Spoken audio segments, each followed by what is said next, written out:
Um exercício importante para fazer hoje é extrair pelo menos um pouquinho da essência desse dia, do dia 20 de novembro, de tudo que representou o Zumbi dos Palmares, ao ato de resistência, ao posicionamento de resistência, a todo aquele regime escravocrata, para a gente poder também entender qual que é, o que a gente precisa resistir, o que a gente precisa falar não, que não tem lógica, que não tem cabimento, que a gente precisa, algum conhecimento que esteja sendo difundido, que esteja sendo difundido de forma errada, alguma desinformação, ou as verbas para a saúde que dizem que não pode direcionar verbas para a saúde porque está na lei, mas quem que faz essas leis? Quem que estabeleceu isso? Hoje, se você for na farmácia de alto custo, por exemplo, está lotado lá, sem funcionário para atender, enquanto um monte de funcionários comissionados estão sem fazer nada. Então, o que muda isso? É a lei, é a norma, é assim mesmo, mas quem que criou esse assim mesmo? E quem que vai mudar isso? Talvez essa, hoje, não seja a minha luta prioritária, mas eu tenho outras lutas. E uma das lutas que eu tenho é incentivar as pessoas a colocar-se em movimento, colocar-se em manifesto para poder mudar alguns paradigmas, para poder mudar alguns tabus, algumas leis que estão aí porque estão e ninguém sabe entender o porquê que não pode ser mudado. Então, extrair esse movimento que Zumbi dos Palmares teve. E eu gosto muito de lembrar também, quando eu lembro da consciência negra, que é algo que pelo menos está um pouco mais próximo até da minha história, que da luta da luta também, aliás, mas do simples ato que Rosa Parks teve nos Estados Unidos de, num belo dia, acordar e resolver não ceder espaço no ônibus para um branco, porque na época os negros eram obrigados a ceder espaço.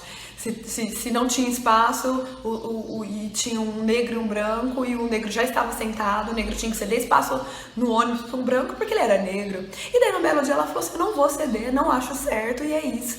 E daí ela começou a travar a partir de então uma luta contra o racismo nos Estados Unidos, contra a discriminação nos Estados Unidos, a partir de, entre aspas, um simples ato, que na época não era tão simples assim.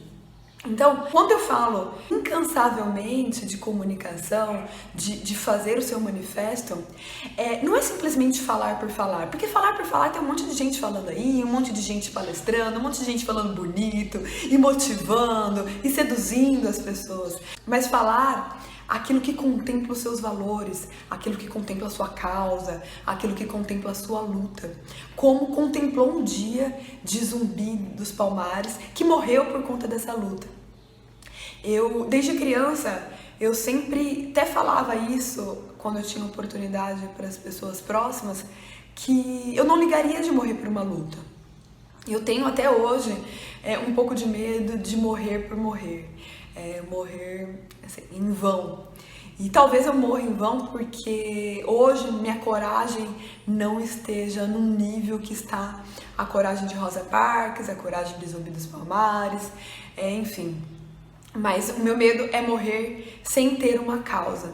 E eu acho que você não precisa ter esse medo, você não precisa querer morrer por uma causa, embora todo mundo vai morrer, né?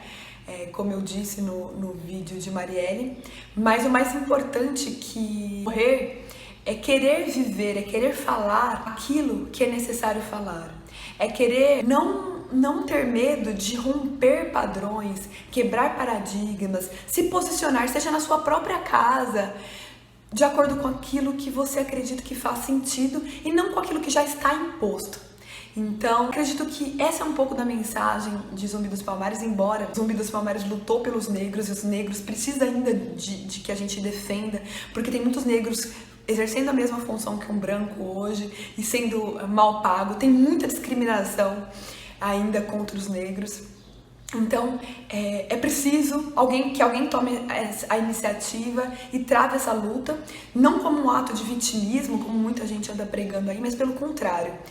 O contrário do vitimismo é a rebeldia. E quem é contra a rebeldia é contra os principais líderes da humanidade que mudaram, inclusive, a sua posição hoje. Porque provavelmente a sua ancestralidade não permitiria que você tivesse alguns direitos que você tem hoje. Se você é contra a rebeldia na comunicação, no discurso, na quebra de paradigmas, você também é contra Jesus Cristo, você é contra Buda, você é contra diversos líderes que, como eu disse, mudaram a nossa história hoje. Então, um exercício para hoje é: o que eu posso resistir?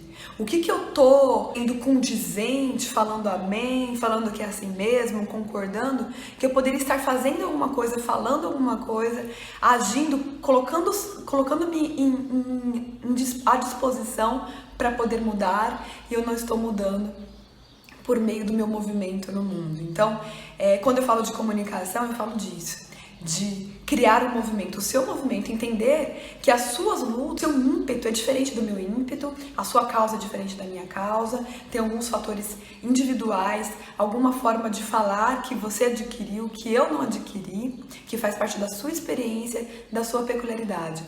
E provavelmente você, nem eu, estamos colocando isso de forma suficiente em prática, porque se tivéssemos o mundo, com certeza, o nosso ambiente estaria diferente, não teria tanto preconceito, não teria tantos tabus, tantos paradigmas, tantas falas como é assim mesmo.